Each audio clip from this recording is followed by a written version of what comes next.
నేటి ప్రార్థన. అబ్రహాము, ఇస్సాకు, యాకోబుల దేవా, నీకే స్తోత్రములు తండ్రి.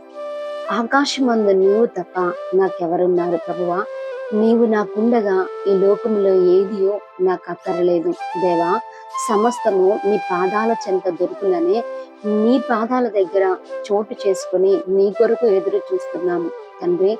మా శరీరము, మా హృదయము క్షీణించిపోయినను దేవా, నిత్యము మా హృదయమునకు నీవు ఆశ్రయముగాను దుర్గముగాను ఉన్నావు దేవా. మా శత్రువుల ఎదుట మాకు బలమైన కోటగా ఉన్నందుకు నీకే స్తోత్రమయ్యా దేవా. నా స్వాస్యము నీవే, మా బలము నీవే, మా అతిశయము నీవే, మా సమస్తము నీవే తండ్రి. అయ్యా, ఈ లోకంలో నీవు తప్ప ఆశ్రయించుటకు మాకు ఎవ్వరూ లేరు ప్రభువా. ఉన్నది లేనట్టు, లేనిది ఉన్నట్టు చూపించేదేవా, నీ కృప మా ఎడల కనపరచమని యేసు నామములో అడుగుచున్నాను నా పరమ తండ్రి. ఆమేన్.